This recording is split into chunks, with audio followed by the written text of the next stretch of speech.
תדע שיש חוקר אחד בקנדה שמגיש כנגד אחת מענקיות המשחקים תביעה בבית הדין הבינלאומי בהאג על פשעים נגד האנושות.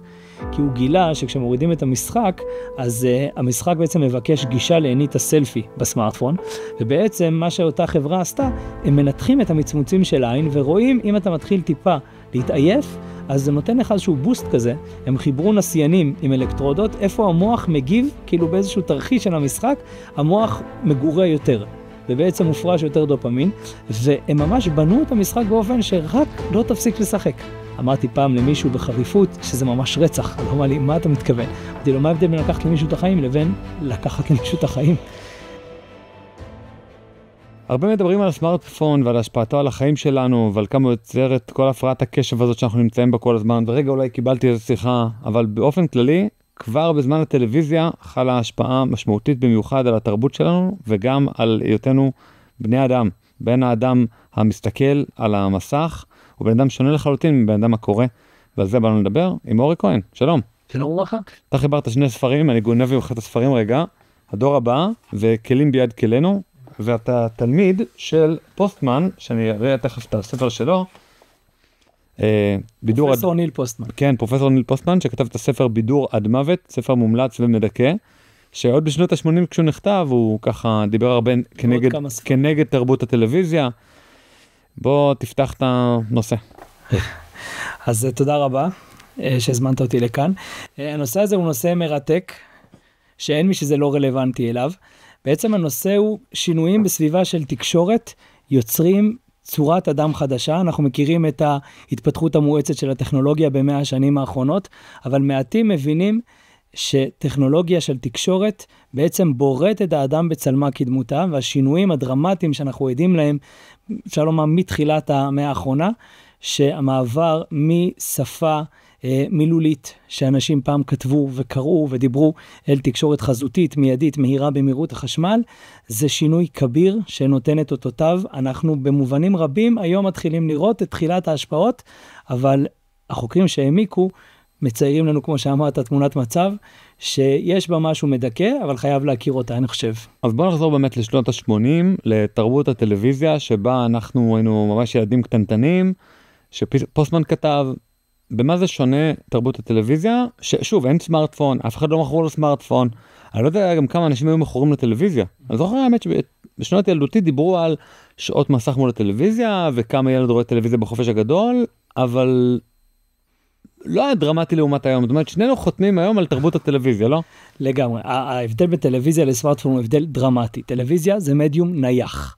כמה זה מחייב לשבת סטטי מולו, וכמה אפשר לשבת, 2, 3, בסוף הילד הוא תזזיתי והוא סוער, ולכן אנחנו מדברים כיום על בין 10-11 שעות מסך עם הסמארטפון, שהטלוויזיה זעירה וזמינה ונכנסת מתחת לשמיכה, ונכנסת הולכת לאדם לכל מקום, זה בעצם אירוע אחר לגמרי, זה ברמה הראשונה של זמן מסך. במובן עמוק יותר, טלוויזיה, הצפייה היא פסיבית, אתה יכול לשבת מול המסך, ולכל היותר לקוות, אז היה לנו את הלזפזפ, בהתחלה ערוץ אחד, אחר כך היה כבלים, אז היה אפשר קצת להחליף, אבל בצפייה אינטראקטיבית, שאתה בוחר מה לראות, ויש לך זמינות אינסופית למאות ואלפי שעות של בידור ושעשוע, אז זה בעצם יוצר צורת אדם חדשה לגמרי, סדרות אינסופיות שאדם... זהו, אני אומר, ממקד אותך, בוא נחזור לתרבות הטלוויזיה, כי פוסטמן שם היסטרי, הוא לא מדבר עדיין על סמארטפונים, וכבר אז הוא מדכא ברמה קשה. שים לב, שנינו חותמים על תרבות הטלוויזיה, ופוסטמן בא ואומר, אוי ואבוי, טלוויזיה. רגע, אני לא חותם על תרבות הטלוויזיה, שנייה. אני בא לומר... לא, לעומת מה שקיים היום, ברור זה גן עדן. לגמרי.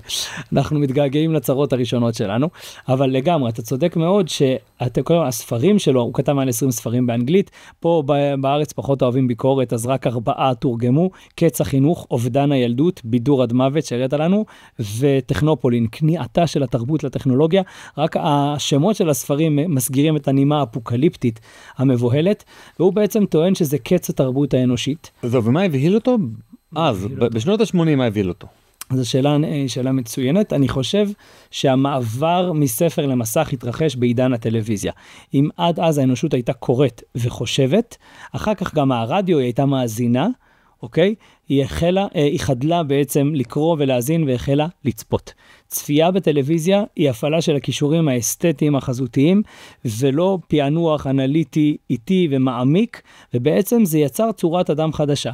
פוסטמן מדבר בספר אולי הטוב שלו מכולם, אני חושב אובדן הילדות, על זה שמה שיצר את החיץ בין ילדות לבגרות, זה בעצם שהמבוגרים תקשרו בסביבה המופשטת של המילים הכתובות.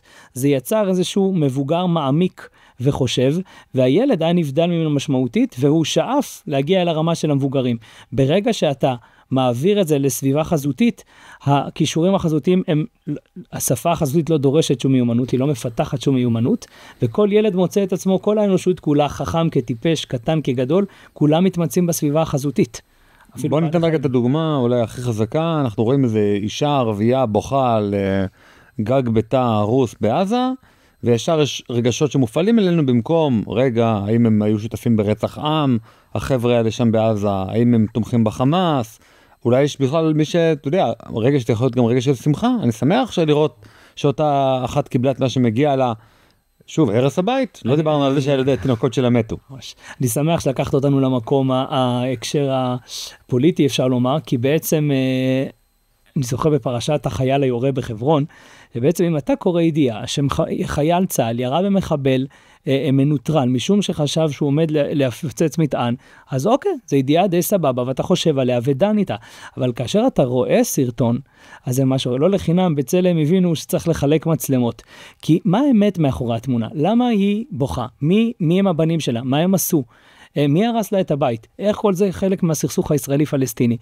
כל איזה דברים עמוקים מדי וארוכים מדי שהם לא עוברי מסך ולא נכנסים במצלמה. בעצם המצלמה היא מרדדת ומשטחת כל נושא שתשים בה, והיא בעצם לוקחת רק את הסימבול המצועצע השטחי, ולכן המחנה שעובד על סחיטות אמוציונליות, הוא מצליח הרבה יותר במסך, כי הסיפור של אפשר לומר ימין האמוני הוא סיפור עמוק, הוא סיפור של נצח ישראל, של הקשרים עמוקים, של נצח, של צדקת הדרך, של התנ"ך וכו', כל זה לא עובר מסך.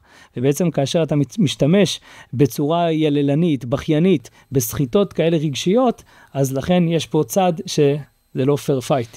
אוקיי, אז בעצם יש לנו מעבר, אם אני צריך להסתכל רגע על האבולוציה, או האבולוציה לעבר התחתית של פוסטמן, יש תרבות הספר, אחר כך יש מעבר די קטן ולא כל כך מרדד אל תרבות העיתונות, ששם יש כותרות גדולות וזה, אבל עדיין בעיתונים של פעם, לפני עידן הצילום ולפני עידן הטלגרף, המאמרים היו מאמרי דעה ארוכים, כתבות, מגזיניות, ראיונות ארוכים, דברים שהם כמו ספר, פשוט שלוקח פחות זמן להוציא את זה לאור.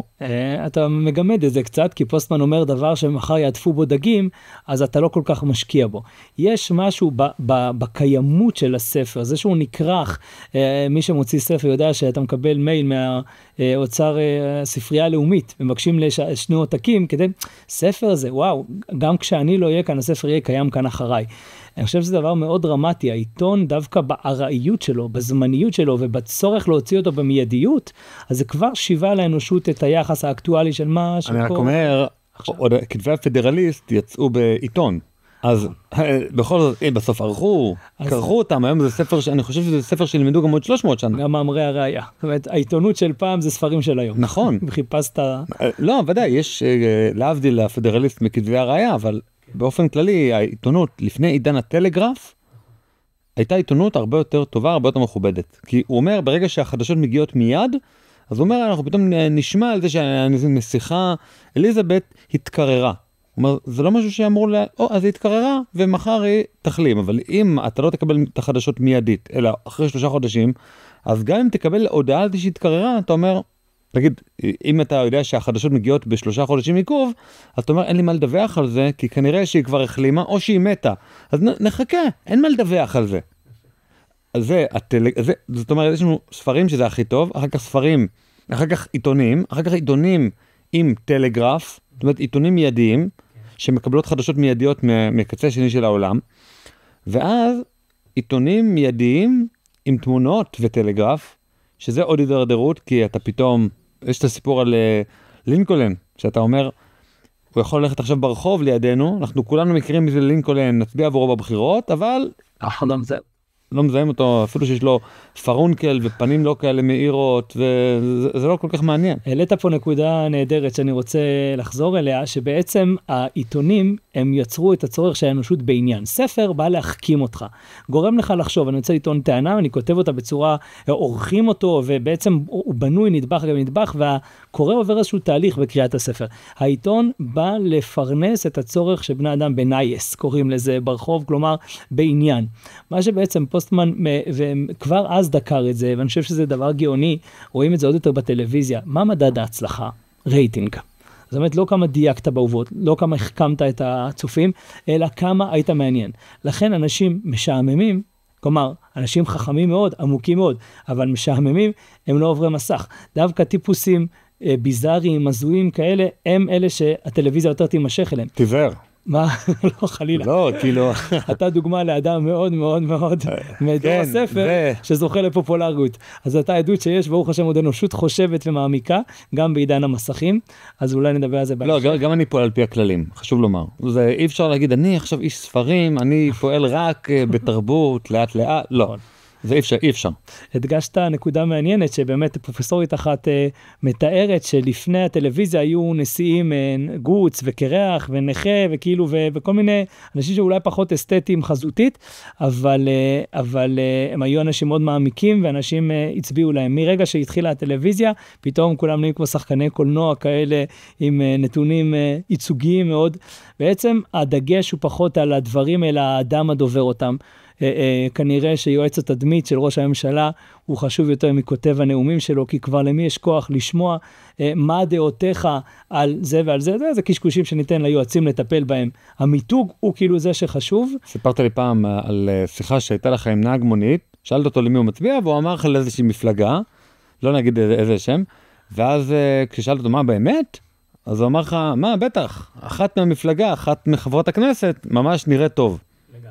ואמרת לו, מה תרציני, זה מה שאתה אומר לי? אז באחד השיעורים שהעברתי, סיפרו לי דבר מדהים, אתה בטח מכיר את זה יותר ממני, שפושע אמריקאי, שהגיע, בעצם עשה איזשהו פשע, שוד מזוין, וקיבל כמה שנים בכלא באמריקה, והתפרסם בעיתונות, וסוכן דוגמנות אמר, בונה, יש עם מי לעבוד, הוא נראה טוב, שילם למה שצריך לשלם, שחרר אותו ככה לפני הזמן, והוא הגיע לארץ ועשה פה קמפיין ענק, דוגמן, קוראים לו הפושע החתיך, ובעצם האנושות זה פשוט לא יאומן, כאילו האדם הזה הוא אדם שלפי המושגים של החברה שלכם, הוא עשה מעשים נפשעים וצריך להיות מאחורי סורג ובריח, אבל זה לא מפריע לו להיות מרוח על שלטי ענק, זאת אומרת, אתה כמעט לא רואה פה בן אדם, אתה רואה פה פרצוף. זאת אומרת, ככל שהחוץ יותר ויותר נוכח, ככה כנראה הפנים הולך ומתרוקן ומתדלדל, והאדם הוא לא דבריו אלא פרצופו, המפלגה זה יותר המיתוג שלה ולא התוכן שלה. הייתה חברת כנסת אחת שבכל מערכות הבחירות שהיו לנו סביב 2020, אז היא החליפה לחלוטין את המצע. אני זוכר ששמעתי ראיון ברדיו, שאלו אותה, למה החלפת את המצע שלך? אז היא אומרת, בלי להתבלבל, ניתחנו את זה עם אנשי מקצוע ועם אסטרטגיים, וגילינו שזה פשוט לא מוכר. זאת אומרת, נאמנות לדרך, חזון, תפיסת עולם, זה קשקושים. ואז הוא מגיע לתרבות, מתרבות העיתונות עם התמונות, הוא מגיע עוד לא תמונות בצבע, שברור. הוא מגיע לטלוויזיה, טלוויזיה טיפ-טיפה דיברנו, ואז משם אנחנו מגיעים לתרבות הסמארטפון, אבל בואו נתמקד רגע בטלוויזיה, לכאורה הטלוויזיה יכלה להיות על המשמעות. וזה גם החזון. החזון הוא שיהיה הרצאות מעמיקות על הנושאים הכי עמוקים שכדאי להכיר אותם וכדאי לדעת אותם, ולא בכדי יש פה את הספרייה, כי אני גם רוצה לייצג את עולם הספר שאני בא ממנו ואני רוצה להנחיל. אמנם להנחיל בצורה של טלוויזיה, אבל עדיין למה הטלוויזיה לא הפכה להיות אולם ההרצאות, האוניברסיטה משודרת. הרי זה מצחיק, יש לנו... היה ניסיון כזה. יש לנו ספרים כאלה, אני מנסה לחפש פה זה אחד, יש לי איזה 20-30 עותקים שלהם, של ספרים של האוניברסיטה המשודרת. רגע, אם היא משודרת, למה היא בספרים? נכון. אבל למה הטלוויזיה לא הפכה להיות אולם ההרצאות הכי גדול בעולם? אז פוסטמן שואל בדיוק את השאלה שלך, והוא עונה מהסיבה שלא משתמשים בבואינג 747 כדי להעביר דואר מרחוב אחד לרחוב הסמוך. זאת אומרת, טכנית, יש לטלוויזיה את האפשרות הזאת. אבל איך קורא לזה פוסטמן? ראש אומר משפטים, זאת אומרת שהטלוויזיה בפריים קבוע ואדם מדבר, זה בורינג. זאת אומרת, הטלוויזיה היא יצרה את הצורך בעניין. הצופה צופה בטלוויזיה, הוא לא קורא טלוויזיה, הוא לא מאזין לטלוויזיה, הוא מעביר את השכל למצב טיסה, הפה פעור, העיניים שמוטות, אם אפשר איזשהו נשנוש, והוא עכשיו מבקש שהטלוויזיה תרגש אותו. לכן במהות, אומר פוסטמן, כל מיני דברים אפלים שהיו שייכים פעם אל ספת הפסיכיאטר, מצאו מהר מאוד את מקומם בפריים טיים של הטלוויזיה. וטיפוסים שלא הייתי חושב, בעצם הטלוויזיה תימשך במהות שלה אל הצהוב, אל הזול, אל הפיקנטי, אל המרושע. למרות אבל מה אכפת לי מהטלוויזיה תימשך? אנחנו יכולים באמצעות הכלי שנקרא טלוויזיה, נכון. לשדר תכנים מעמיקים, טובים. כל שנה אנחנו משלמים עמלות באלפי שקלים לבנקים, לבתי השקעות, לחברות הביטוח, לקרנות הפנסיה ולחברות האשראי, וכולם אומרים לך, לך תתמקח איתם. אבל בואו, זה הרבה יותר קל להגיד מאשר לעשות. רציתי להמליץ לכם על בטר. זו קבוצה של מומחי הייטק ופיננסים שהבינה שהדרך היחידה לנצח את השיטה ולחתוך את העמלות אחת ולתמיד היא באמצעות הטכנולוגיה.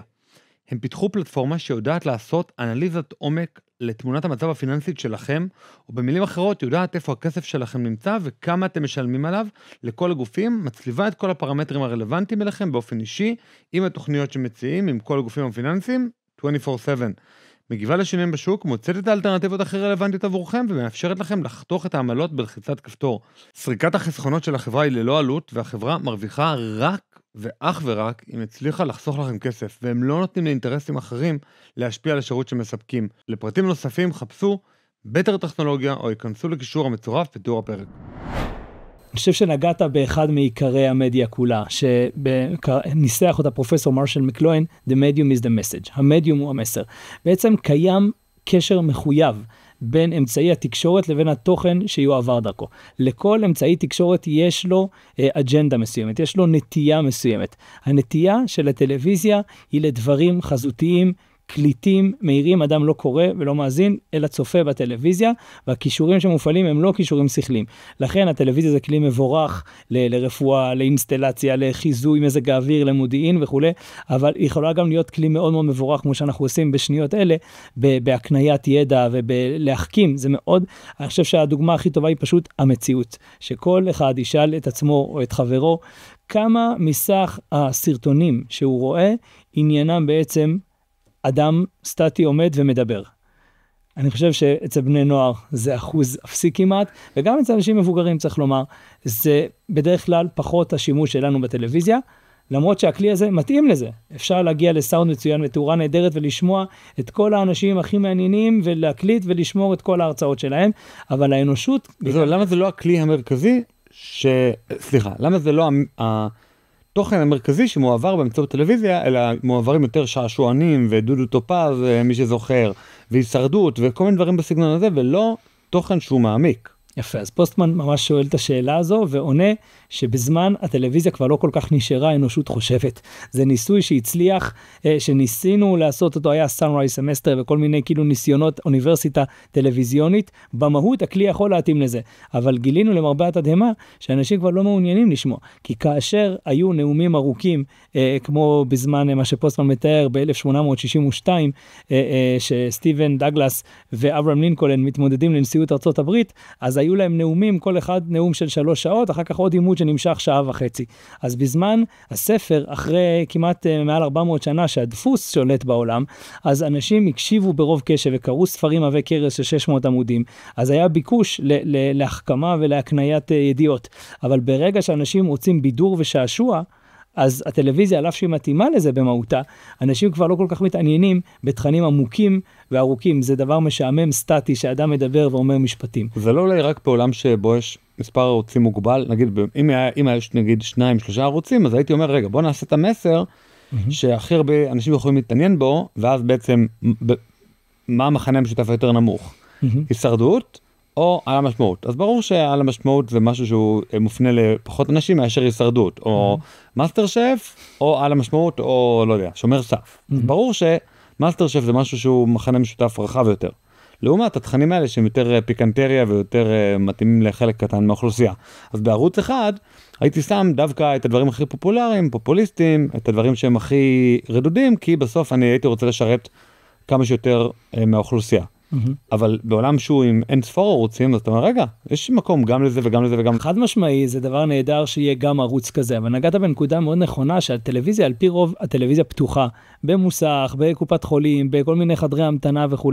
אנשים לא באים להחכים מהטלוויזיה, היא באה לבדר ולשעשע אותם. המנדט שניתן לה מראש, בעצם פוסטמן כבר עוד לפני שהכרנו את המושג של פייק ניוז, חדשות כזב, בעצם הוא כבר דיבר על זה, שהטלוויזיה לא מתעדת את החיים, אלא היא מביימת את החיים. כל מיני ועידת העיתונות, מיס אמריקה, כל מיני דברים כאלה, טלוויזיה לא תיעדה את האירועים האלה, אלא היא בראה אותם.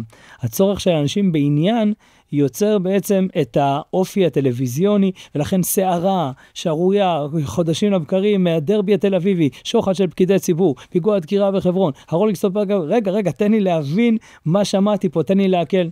Welcome to the news show. לא כמו שתרגמו פה, תוכנית החדשות זה לא תוכנית, זה מופע החדשות. מופע צריך להיות קצר, קלי, דרמטי, עם הרבה פירוטכניקה, פרצופים יפים, שדרנים יפהפיים כאלה, כמה שאפשר בשר חשוף, ובעצם זה מייצר את העניין שהטלוויזיה לא עסוקה עכשיו בכמה דייקתי בעובדות, ובעת האמת משעממת.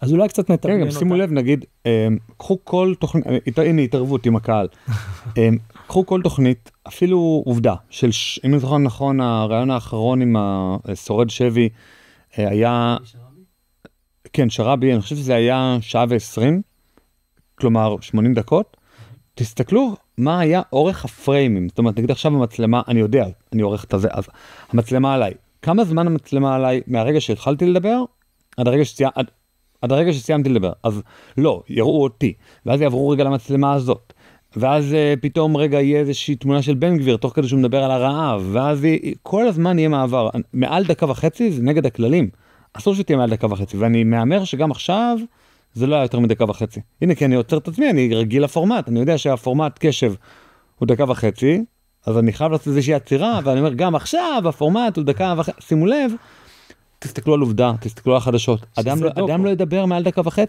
ממש. לא, אבל גם בתוכניות ארוכות, וזה... זו המורשת הטלוויזיונית, זוויות צילום שמתחלפות במהירות כדי ליצור עניין. אמר לי יו"ר חוג לתקשורת שאפילו תמונות אסור להם לשהות מול העין יותר מאלפית שנייה. הן חייבות להתחלף במהירות. לכן השפה החזותית והשפה המהירה התלבשו כמו כפפה ליד. כאשר אדם קורא מילים, אז הוא יכול לשהות זמן רב מול מילים כתובות. אבל תמונה, דוקטור גדי טאוב היקר, קורא לזה סמלים מתקלים. בספרו המרד השפוף, התמונה שורפת את עצמה אחרי שנייה, ולכן חייב להפגיז כל הזמן בתמונות חדשות, ואז זה יוצר איזשהו כל הזמן מתח, אל תלכו לשום מקום, מיד שתישארו איתנו, מיד נשוב לכם אחרי הפרסומות, נחזור לכם עם אהבה אסורה כנגד כל הסיכויים, חשיפה מצמררת של גילוי ירד. למה לוקחים כל מיני נושאים אפלים מתחתית החבית של האנושות?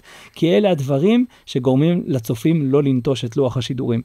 אז בוא נעבור רגע מהטלוויזיה אל תרבות הסמארטפונים, הרי אמרנו שזה היה יכול להיות אולי נהדר, אם היינו חוזרים רק לשנות ה-80, לאותה תרבות טלוויזיה טיפשה, ונשארים שם.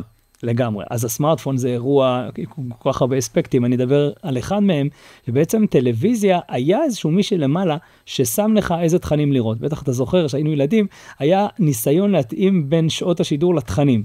ילד הגיע מהבית ספר, אז היה שאלתי אל קואק ומומינים וכאילו חינוכית, ואז מבט, ואז זה הלך והידרדר, כאילו ככל שהלילה התקדם. היום אנחנו בעידן היוטיוב, אתה צינור.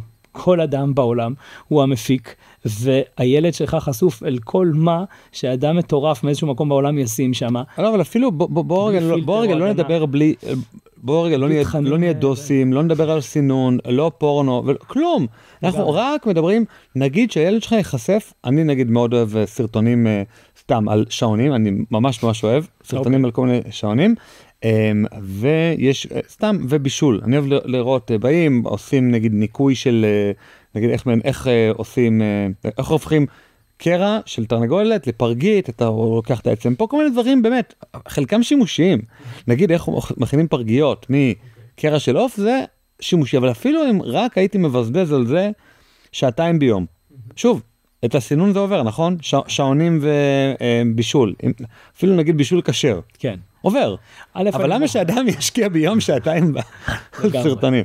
אז זה באמת אומר, זה ממלא לי את השיעמום, אבל במידה רבה, וזו נקודה מעניינת, שהטלוויזיה יצרה את השיעמום הזה, ואני מוכרח לתקן אותך, יקירי, אני חושב שזה לא רק עניין דתי, אני לא חושב שאדם חילוני רוצה שהילד שלו יצפה בפורנו. לא, אבל אני אומר, בוא רגע, זהו, אתה אומר, תכנים שטותיים. את הסינון בצד. נכון. נגיד שהוא מבזבז כל יום שעתיים על לנקות את הראש. נכון. למה אתה מתנגד לנקות הראש?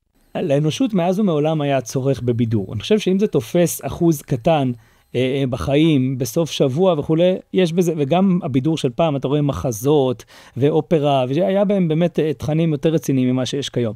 אבל אני חושב שאפילו סרטון פספוסים, שאדם רואה דברים כואבים, בסדר? אדם עובר עכשיו פה כאילו איזושהי תאונה קשה, איזשהו משהו, וקולות של צחוק ברקע, אז זה לא עניין של דוסים, זאת אומרת, זה בעצם פוגע אנושיות של הילד, ואני חושב שילד כאשר הוא גדל במסך, אז כל התפאורת רקע שנקראת הורים ומשפחה היא נהיית כבר פחות ופחות רלוונטית. זאת אומרת, אם הילד גדל בהרלם, או בשילה, או בתל אביב, או בלונדון, בסוף הוא מוריד עיניים למסך, והוא רואה שם את אותו דבר. אבל נגיד, שוב, אני אומר, כמו שאמרת לגבי הטלוויזיה, על דברים נגיד שהוא יראה מומינים ושלטיאל קוואק, ואני לא יודע מה, והוא יראה את התכנים שאנחנו ראינו בילדות, שהם היו די בסדר. הרב ראובן פיירמן, שהיה את אחד הפרקים הראשונים בפודקאסט, תגיד בספר שלו, קורבנות התרבות, לא, בתוך כל הספרים האלה יש מינות, ומינות במובן הזה של לצחוק על מישהו שנפל כרגע, או שהחליק על בננה, ואז גם הילד בבית ספר מחפש, עושים מכשולים לילדים אחרים שיחליקו על בננה, כשאין לו סמארטפון אז הוא משעמם, אז הוא עושה כל מיני שטויות. אוקיי, אבל נניח שהתכנים הם קשרים. נגיד, הנה, ניתן פה המלצה, הידברות לילדים, מכון מאיר לילדים, תכנים באמת טובים, יהודיים, סך הכל סבבה. למה גם לזה יש לנו ביקורת על זה? אני חושב שבוא נתחיל בזה שהלוואי שאלו יהיו הצרות שלנו, שכל עם ישראל יראו ערוץ יהיו בלי סמארטפון, והתכנים שהם יראו זה ידברות. זה אני לוקח בשתי ידיים. בוא נתחיל בזה שזה, והנקודה אני חושב היותר דרמטית פה היא, כאשר מרכז הכובד של החיים עובר אל תכנים של בידור ושעשוע, אז החיים נשטפים באיזשהו מין שיממון ושיעמום מסוים, ובעומק העניין, החיים צריכים להיות חיים של משמעות, חיים של מגמה, של דרך, והילד, במיוחד בשנים הכל כך יקרות האלה, שמשום מה מישהו חושב שאפשר לבזבז לו את הזמן, וגם אתה מדבר בהרגע על מומינים וזה, אני מתחרט על כל פרק שראיתי, זאת אומרת, הייתי שמח הרבה יותר להיות מלא בחוכמה, בידע, ברור שילד בונה את העולם שלו בשנים האלה, וככל שהוא יותר מלא היסטוריה, ומלא דעת, וככל שהוא יותר עסוק בלימוד והעמקה, וגם יצירת קשרים אמיתיים. אחת הדוגמאות שאני אוהב לומר, שאם פעם היה לנו מפגשים בלתי אמצעיים בבית הספר, או בתנועת הנוער, אז זה לימד לנו כל כך הרבה על חוקי החיים הלא כתובים. נגיד, באיזה בריון קרא לילד אחר שמן. לגמרי. אז מה קרה? אז כאשר הוא קורא לו שמן, אז הוא רואה שפניו נפלו. הוא רואה שהוא העליב אותו, וזה יוצר את המישוב הרגשי שכל כך קריטי לפיתוח האינטליגנציה הרגשית שלו. כאשר היום צעירים נעים בלהקות, הם נמצאים פיזית אחד ליד השני, אבל הם לא באמת מתקשרים אחד עם השני, הם מתקשרים בקבוצה וירטואלית סגורה, ומה שהדבר הזה גורם זה שמגיל מאוד צעיר, ששם מתעצב את הצורת אדם, אין לו את הפידבק הזה, ולכן במהות, כן, ולא במקרה, כמו שמשרד החינוך מנסה לשים איזשהו פלסטר, השיח יהיה משולח רסן, והוא יהיה אלים וגס, והקשר בין המינים יהיה דברים שבעבר לא ראינו אותם, תופעות של שיימינג, היום בעידן ה-AI זה יכול להגיע למקומות באמת כבר הזויים לגמרי, עידוד לאובדנות, דברים שהתחילו בחוץ לארץ והגיעו גם אלינו, שהילד הדחוי חברתית, מעודדים אותו לשים קץ לחייו, גם דברים מזעזעים כאלה. אני חושב שהנקודה היא בעצם המעבר אל שיח וירטואלי, שאתה לא רואה את פניו של בן שיחך כאשר אתה מדבר איתו.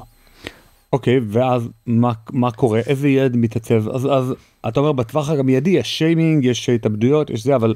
אז בוא נתחיל בזה שבאמת זמן מסך. זאת אומרת, ילדים כיום ישנים שעתיים פחות בממוצע מהדור שקדם להם, כמובן בעיות נוירולוגיות, בעיות התפתחותיות וכו'. אבל בעומק העניין שווה בנפשך, תמיר, חודשיים של יולי-אוגוסט יצאו ילדי מערכת החינוך בישראל לחופש הגדול, ולא קראו מילה אחת, לא כתבו מילה אחת, ובעומק העניין גם לא דיברו מילה אחת, כי שאני אומר לדבר זה לא אמא יש אוכל, אלא דיבור עמוק ופנימי. הדברים הללו הם צורת האדם המדבר. זאת אומרת, התקשורת קושרת, כי איכות התקשורת כך איכות הקשרים, והאדם מתעצב על ידי אופי הדיבור שלו. כאשר אדם מדבר אופי של דיבור סתמי, שטחי מיידי, אז הוא לא רוצה להשתמש בביטוי החריף של בהמה קצת יותר משודרגת, אבל בעצם עיקר צלם אלוקים שבאדם מתגלה כפי הדעת והדיבור שלו. וכאשר ילדים עוברים אל חיים של שעות רבות של צפייה בתכנים חסרי משמעות, שמנוונת להם את המוח, לא דיברנו עדיין על משחקים. תדע שיש חוקר אחד בקנדה שמגיש כנגד אחת מענקיות המשחקים תביעה בבית הדין הבינלאומי בהאג על פשעים נגד האנושות. כי הוא גילה שכשמורידים את המשחק, אז המשחק בעצם מבקש גישה לעינית הסלפי בסמארטפון, ובעצם מה שאותה חברה עשתה, הם מנתחים את המצמוצים של העין, ורואים אם אתה מתחיל טיפה להתעייף, אז זה נותן לך איזשהו בוסט כזה, הם חיברו נסיינים עם אלקטרודות, איפה המוח מגיב, כאילו באיזשהו תרחיש של המשחק, המוח מגורה יותר. ובעצם מופרש יותר דופמין, והם ממש בנו את המשחק באופן שרק לא תפסיק לשחק. ואדם ממש נהיה עכבר מעבדה בתוך המשחק הזה, ומדובר על סכומים באמת מזעזעים. אמרתי פעם למישהו בחריפות שזה ממש רצח, אז הוא אמר לי, מה אתה מתכוון? אמרתי לו, מה ההבדל בין לקחת למישהו את החיים לבין לקחת למישהו את החיים? כאשר אני ראיתי נערים שמראים לי בזמן מסך שלהם בנטפליקס 6,000 שעות, ביוטיוב 8,500 שעות, במשחק הזה 400 שעות, במשחק הזה 500 שעות, אני פשוט בכיתי, אמרתי על מה, אלה בעזרת השם האנשים שיקחו, קראתי לספר שלי, הדור הבא של ישראל, אנחנו צריכים אנשים בעלי שיעור קומה, שיש להם צדקת הדרך, שהם יודעים מאין הם באו ולאן הם הולכים. את כל הדבר, הם נשמות גבוהות ויקרות מאוד, אבל ההסחת הדעת התמידית, והעיסוק בתכנים מרדדים וטיפשיים כאלה, זה ממש כמעט נוטל את הצלם אלוקים שבהם. כן, האמת היא שמשהו שעשיתי בפרק אחר, פרק בעקבות ספרו של ג'ונתן הייט, מוגנות מסוכנת לילדינו, אז הוא בעצם מתאר שתי תופעות שהן שתיהן הרסניות, ובעצם הם, אפשר להגיד, הפגם בחינוך המודרני. בכיתה אומרים להם, לא מספיק להיות בשקט, זאת אומרת, הכיתה עצמה יש בה בלגן ורעש ואי אפשר ללמוד, ובחוץ בהפסקה לא מספיק נותנים להם להתפרע. זאת אומרת, יש לנו, ההפסקה אמורה להיות השתוללות מוחלטת, לא אמרנו מכות ועכשיו והולכים אחד עם שני ושוברים את הראש, אבל נותנים לכל ילד לעשות דברים קצת מסוכנים בהפסקות, לשחק כדורגל בלי השגחה של מבוגר, לפתור את הבעיות בעצמם, גם כשופטים, גם כחבר מושבעים, וגם כעדים וגם כשחקנים. זאת אומרת, יש בכדורגל ובמריבות שנוצרות כתוצאה הוא עשה עבירה, הוא לא עשה עבירה, כן, לא, נה, יש פה באמת פתרון בעיות, ובארצות הברית, וגם בחלק מהבתי הספר בישראל, כשאתה אומר ילדים, אסור לשחק ללא השגחת מבוגר, ואז המבוגר הוא גם השופט בכדורגל, לא עזרת להם, לקחת להם את האפשרות לדעת איך מתמודדים עם מחלוקות. ובכיתה לא מספיק שקט. זאת אומרת, אם היית נותן להם בהפסקה לשחק, ובשיעור ללמוד, אז עוד היה טוב. עכשיו, אותו דבר לגבי הסמארטפון והשעות האלה. לא שיש לנו בעיה עם שעות של משחק. אין בעיה עם משחקים, משחקים זה טוב. אבל עדיף שהיו משחקים עם זהה, בחוץ, עם הפעלת הגוף, כי גם הגוף הוא אלמנט חשוב, לא רק העיניים ולא רק הדופמין. שלימדו את הילד הרבה מאוד על החיים, ועל קשרים בין אישיים, וגם, עזוב לימדו. פשוט, הילד צריך פעילות בשביל לבנות את השלד, לבנות את המוח, להכיר את עצמו.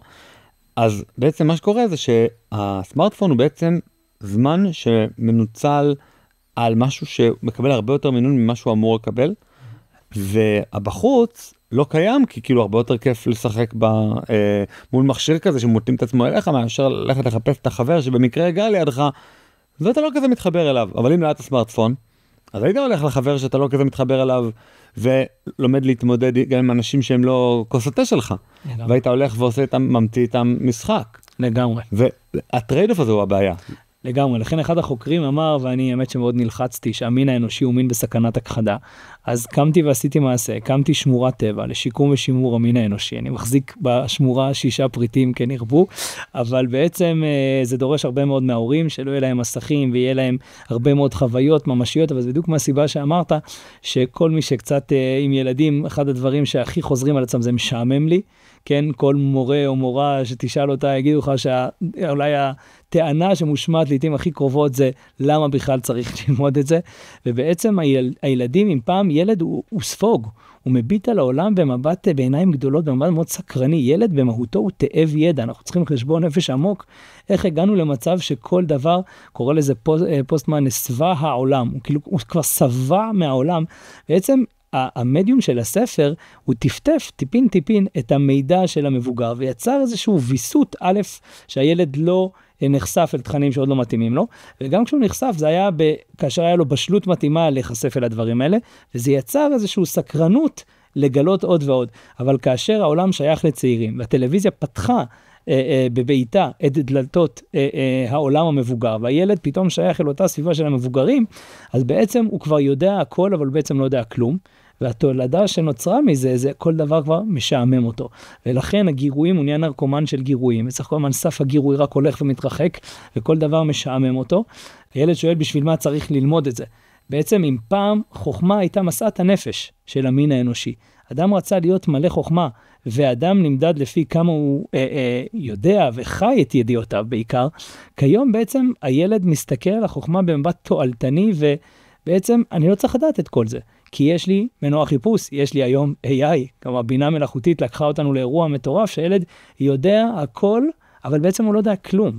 העולם בכף ידו, יש לו את החכם מכל אדם אצלו בכיס, וכל שאלה שבעצם הוא יישאל מיד, אז בשונה מהיהדות שקידשה את הגרסה ואת השינון, שיהיו דברי תורה מחודדים בפיך, שאם ישאלך אדם אל תגמגם ותאמר לו, אז בעצם אנחנו בעידן היום שיש לאדם יכולת כספומט כזה, שיכול פלט כל דבר שזה, הוא תוך כמה טקטוקים, הוא יקבל את כל מה שיש לחוכמה האנושית להגיד על הנושא הזה, בלי שהוא באמת יודע משהו. מדברים גם על תרבות האינסטנט, למה מתכוונים? כאילו של, אוקיי, אז מה הבעיה שאני כרגע יכול להזמין תוך כדי הרעיון מוולט, ארוחת צהריים כנראה, מה?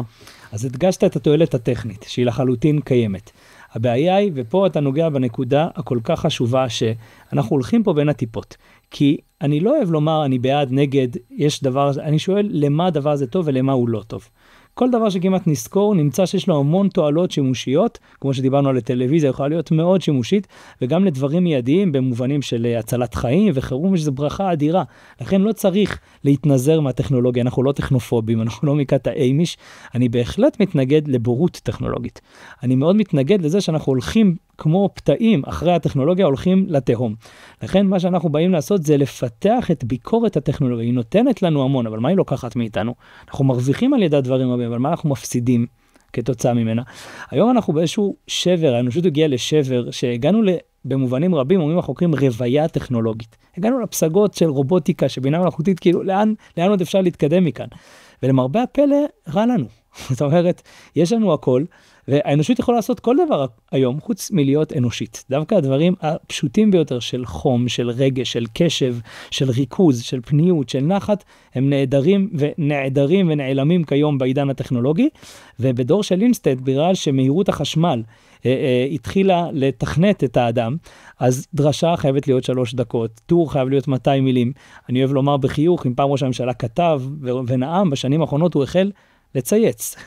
הנה לנו ראיה שתקשורת בני אדם נהיה דומה לתקשורת של בעלי חיים. ואני אוהב את זה כי באמת אי אפשר לפרוס את תפיסת העולם שלך ב-120 תווים. כאשר אתה שם את האנושות, התקשורת האנושית במיטת סדום של 120 תווים, של short message service, של הכל חייב להיות קצר, אז קצר זה בהכרח גם רדוד ושטחי, ואם פעם אני מדבר על המכתבים, אוקיי, הדור של ההורים שלנו היו כותבים, גם במיוחד רואים את זה מערכות יחסים של זוגיות, אז היו כותבים מכתבים זה לזו, אז כאיכות התקשורת, כך איכות הקשר. כיום צעירים שמכירים, אז הכל זה, היי, מניש, סמיילי מנשק, ובעצם, אחד מהדברים מרתקים, הזכרתי את האימוג'ים, אפשר לראות בוואטסאפ את כל האבולוציה הזו. זאת אומרת, בהתחלה, מה שכל כך הפופולרי בוואטסאפ, זה רגשונים. זאת אומרת, איך היה בשיחה, בהרצאה הזו? אז אתה צריך להגיד מעורר מחשבה, מרתק, מטלטל. הצורך להתנסח במילים, הוא יצר אצלך את היחס על המאורעות שקרו לך. המועקה... שאלת את עצמך תוך כדי ההרצאה, מה אני אגיד? נכון. היום בטיול השנתי נגיד, דיברנו על זה בשיחה המקדימה, כן. אמרת, איך אני אצלם את זה? בדיוק. לא איך אני מתרשם, אלא איך אני אצלם. אז זה התיאוריה שקראתי לה כלים ביד כלינו, שבעצם אם פעם המצלמה תיעדה את החיים, היום המצלמה קצת מביימת את החיים. אנחנו רוצים לטיול בשביל שאנו לוקיישנים לסלפי שנעשה, ובעצם האדם ויברא המדיום את האדם בצלמו, והילד המסכים, כמו שאמרת, נכון, הוא פחות שם לב אל הנפש של החבר שישב לידו באוטובוס, או אל מורשת הקרב של הלוחמים בתל סאקי. הוא כן שם לב הוא לא רואה נופים, הוא רואה שומרי מסך, הוא לא רואה בני אדם, הוא רואה תמונות פרופיל. כי ילד מסכים פוגש את הצד החיצוני של החיים, הרגשונים, בעצם, מה שהם עשו, זה הם פתרו את המועקה הזו, שאני לא צריך לתת יחס מילולי, לייק, דיסלייק, זה בעצם מאפשר לי כאילו לברוח מהצורך להתנסח ולמלל, אבל הקיצור דרך הזה, הוא בא על חשבון הבעת היחס הפנימי, וזה תורת המדיה כולה, שהבעת העולם הפנימי, היא יוצרת עולם פנימי. ילד שלא יביע, בשמורה שלי, אני ככה מדבר עם הילדים, מעודד אותם גם לכתוב ולספר איך היה להם בשבת, איך היה בחג, בחנוכה, בחופש, ועצם זה שהם מדברים ומבטאים את הרגשות שלהם, זה בורא את העולם הפנימי ועושה בו סדר. והמועקה הזו נפתרה על ידי הרגשונים, אבל מה לעשות? אי אפשר לדבר באימוג'ים, אז צריך מילים, ומה שמרתק, שמהר מאוד נכנס הפיצ'ר של הקלטה, כי מה לעשות? רגע, הקלטה זה טוב. אז זה מעניין, זה מאוד טוב ברמה הטכנית, אוקיי? במקום... לא, אני אומר, זה יותר עשיר מאשר, אתה גם שומע את הבן אדם מתלבט. נגיד, אני הרבה פעם מתחיל להקליט, אני לא יודע מה אני עומד להגיד בסוף, אבל באמצע אני מוצא לעצמי מה אני רוצה לומר, ושומעים את ההתלבטות. שוב, כמו שאמרת, לכל טכנולוגיה יש צדדים שהיא טובה ולא, אבל מה שמרתק בעיקר, שמיד שנכנס, אני חושב זמן קצר מאוד אחרי שנכנס הפיצ'ר של ההקלטות, פתאום נכנס מהירות ההשמעה. וזה דבר מדהים. אם פעם בן אדם דיבר איתי, וזה היה מהירות אליי התרגלתי, פסיכולוגית דיגיטלית אחת מספרת שמעל 85% ממי שהיא שאלה, מודים שהם לא מסוגלים לשמוע על מהירות אחד. זאת אומרת, כבר בן אדם רוצה להריץ את מי שעומד מולו. גם אותי, אני לא חושב שהרבה אנשים מקשיבים במהירות אחד. אני מדבר די מהר, אבל... מה אתה רוצה לומר להם? יש לך פה הזדמנות. אני חושב שלפעמים יש איזו ברכה רבה במובנים של תועלת וחריצות וניצול זמן, אבל המון פעמים זה גם תזזיתיות וחוסר מנוח. זה כמו שאדם לחוץ מאוד בכביש להגיע מהר הביתה, ושם בבית הוא שורף שעות רבות. זאת אומרת, האדם נהיה חסר מנוח, ואני חושב שהשפה החשמלית המהירה היא על חשבון עומק ועל חשבון איכות, שבעצם הכל חייב להיות קצר, זה הכל חייב להיות קליט, וממילא האנושות רוצה דברים, כן, למשל, אם פעם לנו מלחמות, זה הפך למבצעים, שהפך לסבבים, אוקיי? בעצם פעם היה לנו איזשהו אורך רוח, אבל היום רוצים את הטובה בטווח הקצר, שהיא רעה בטווח הארוך. כן, אז באמת בספר הזה, בדור הבא, אתה מביא איזושהי פירמידה שמנסה לתת פתרון לדבר הזה. הפירמידה נמצאת בעמוד 232, למי שיש לו את הספר, או למי שרוצה לרכוש. כן. נשים גם קישור. ואתה מנסה לבוא ולהגיד, אוקיי, בוא נתאים את המדיום לבריאות. יפה. נגיד טלוויזיה, אוקיי, טלוויזיה זה נהדר, אז אם אתה צופה בעל המשמעות, נגיד, אוקיי, זה יכול להיות סבבה, אבל שאר הדברים נגיד לא בגלל סינון, אלא בגלל שזה תוכן שאתה רוצה לצרוך, ונגיד, תוך כדי שאתה רץ, אתה לא יכול לקרוא ספר. סתם. אז בזמני הריצה אפשר לצפות בעל המשמעות, בוא ניקח את זה גם לטלפונים. אני חושב שאמרת פה נקודה מאוד חשובה, אבל לפני הפירמידה הזו, קודם כל, באיזה גיל אנחנו. זאת אומרת, זה מחייב מודעות מאוד גבוהה. בגיל הצעיר קשה מאוד, וזה אתגר משמעותי, כי בגיל הצעיר יש המון זמן פנוי, וכמעט בלתי אפשרי לבקש מילד או מנער רמה גבוהה כל כך של מודעות, ולנהל את הזמן, ולמה כל מדיום, למה הוא מתאים. לכן אני חושב שחובתנו כמבוגרים לעודד את הילדים, ואולי זה נשמע מדכא אצל פוסטמן, אבל אני חושב שהתחזיות שלו הן פשוט מתממשות אחת לאחת, והנבואות עלינו מתגשמות, וזה שנולדנו למין האנושי זה לא מספיק. יש גם בשניות האלה שאנחנו מדברים, אנשים מהמין האנושי שכמעט אין להם דעת וצלם אלוקים, ואנחנו צריכים להוביל את האנושות בעצם הדור הבא של עם ישראל יהיו אנשים מעמיקים, אנשי ספר, אנשי רוח, ובעצם הדבר הזה יוצר גם חוסן לאומי. אנחנו מדברים עכשיו אחרי השביעי באוקטובר. אתה יודע, השאלה הכי קשה זה איך כל דור הסמארטפונים, דור הטיקטוק הזה בסוף הולך ונלחם, ומתנתק מהטלפון וזה. חיכיתי שתשאל את זה, זו שאלת השאלות, זה רק מראה עד כמה הבריאות חזקה יותר מכל חולי, יותר מכל איזשהו ענן שמנסה לחסות את השמש בסוף, וזה נקודה חשובה שמאוד צריך להדגיש אותה. בסוף האדם לא יכול, אי אפשר לחנוק את הצד הפנימי שבו. יש באדם מחשבה, יש באדם רצון לגודל, למשמעות, האדם מחפש משמעות, האדם מחפש פשר לחייו, וכמה שתנסה להסיח את הדעת ולטמטם אותו ולגרות אותו באלף ואחד גירויים, זה לא יצליח, ומה שהתגלה, אני חושב, במלחמה הזו, זה שדור הטיק-טוק ודור המסכים, הוא חזק יותר מכל המסכים שמקיפים אותו. ואם לחזור בעצם אל הפירמידה הזו, אז בעצם הטענה שאנחנו טוענים שיש את התקשורת האיכותית. קראתי לזה יצירת קשרים והבעת רגשות. אנחנו רוצים כמה שיותר ממנה. נכון. נקרא לזה מול האנשים שאנחנו רוצים מולם תקשורת איכותית. נכון. נגיד, עכשיו אני רוצה להזמין וולט, אז אני לא צריך תקשורת איכותית, לא עם המסעדה, לא עם זה, אני רוצה שזה מדויק, שזה יהיה ברור, לא מעוניין בשיחת נפש איתם. דואר. לא, אני גם לא מעוניין איתם בשיחת נפש. לכן אם אני רוצה עכשיו להיפגש עם אדם יקר לי, אז אני קובע איתו אפילו ב-SMS, בוואטסאפ, איך מגיעים, איפה נשב, איפה חונים וכו', אבל אנחנו ניפגש לדבר. אני חושב שפה כתבתי שיחות פנים אל פנים, שזה הבסיס, בגיל הצעיר בוודאי, גם מכתבים ויומן אישי, אדם שזה אחד הצרות, שבגלל שאנחנו כל הזמן זמינים זה לזו, אז בעצם אנחנו כבר לא כותבים, בזוגיות זה מאוד בולט, כי כל הזמן אשתי זמינה לי, אבל זה לא באמת זמינה, כי המרחק הזה שהיה לנו פעם, אפשר לשאול את הדור של ההורים, של הסבים שלנו, שהבעל היה הולך למילואים, והיה חודש לא בבית, זה עצר געגוע, והיינו מחכים בהרגע למכתב שהוא יכתוב, היינו קוראים אותו כאן, ובתוך המכתב היו מקופלים דמעות ורגשות ואהבה.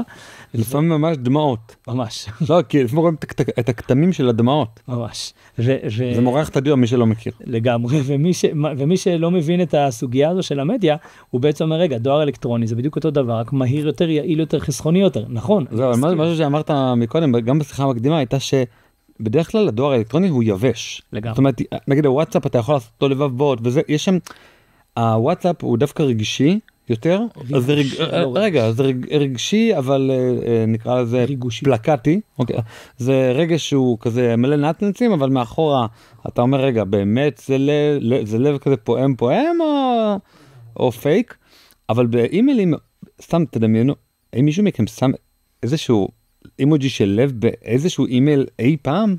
כנראה שלא. ואם כן, אז אחד ב-400 מיילים, ולא אחד ב-30. לגמרי. מעניין. שהמייל באמת זה דוגמה מדהימה לכך שמהירות החשמל חשמלה למוות את התקשורת האנושית, ולא נתנה לנו חלופה אחרת. בעצם הסגנון הכל כך חם וקרוב שהיה במכתבים האנושיים, הוא נעלם לחלוטין בעידן המיילים. ואני חושב שמאוד מאוד כדאי, גם במערכות יחסים איכותיות, בזוגיות, עם ילדים, וגם שאדם יכתוב לעצמו מכתבים, מה שנקרא יומן, אדם שמנהל, שהוא צריך לשבת עכשיו ולכתוב, לדבר זה קל, אפילו להקליט זה קל, כי זה פחות אמיתי, זה פחות בר קיימא, זה וירטואלי, אבל זה שאדם חוקק, יש משהו נגיעה בה על מוות, כאילו הכתב הזה יישאר גם כשאני לא אהיה כאן. אז משהו בנו ממריא, אל הבאה פנימית יותר ועמוקה יותר, ואדם שיתרגל לכתוב הרבה, הוא יהיה אדם בלבל חיים גבוה ועמוק הרבה יותר. אז בוא תרשה לי כן לבקש איזשהו פתרון, איזושהי דרך או מדריך, יחסית פשוט, שוב, המדיום הוא המסר, אנחנו פה במדיום אומנם פודקאסטי, אבל כן רוצים למסגר כמה שיותר ברור. ביחס לסמארטפונים. ביחס לטיקטוק. אז נגעת בנקודה. אז אני אנסה להגביר כמה שיותר תקשורת איכותית. איך אני עושה זה? אז באמת כמו כל דבר, סור מרע ועשה טוב. בעצם אנחנו לא יכולים רק לשלול. קודם כל, מה כן? זאת אומרת, המחשבה הזו שתדחוף לילד מסך, הוא יניח לך לשקוע במסך שלך, הרבה פעמים זה קורה אצל המבוגרים, היא מחשבה שמאוד מוטעת, ולפעמים אנחנו אומרים לילד טוב, רק הרבה מההורים כנראה יסכימו איתנו, שהבית מלא מאבקים מתישים על זמן מסך עם הילד. יש צד דווקא אני חושב שלא יהיה מסך במקום בולט בבית. זאת אומרת, זה כלי. לא טלוויזיות 75 אינץ' כאלה? זה מצוין לאולפן הקלטות של האמת, ראיתי עם ילדים פעם אחת בטלוויזיה הזאת, תוכנית אחת. אוקיי.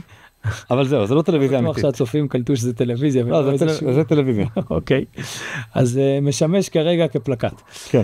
אבל אני חושב שבעצם, כן, בעלי חיים, וכמו שאמרת, תחרויות של ספורט, ותנועות נוער, ובאמת כאילו, שיהיה עמל כפיים, גינה, שפתחו משהו בעצם, תחביבים, נגינה, ציור, דברים בעצם שיפתחו את הצדדים. לא רק לא, אלא גם מה כן. מאוד חשוב. מאוד חשוב גם מעשה טוב, כי הרבה פעמים אנחנו כאילו רק עסוקים בשלילה.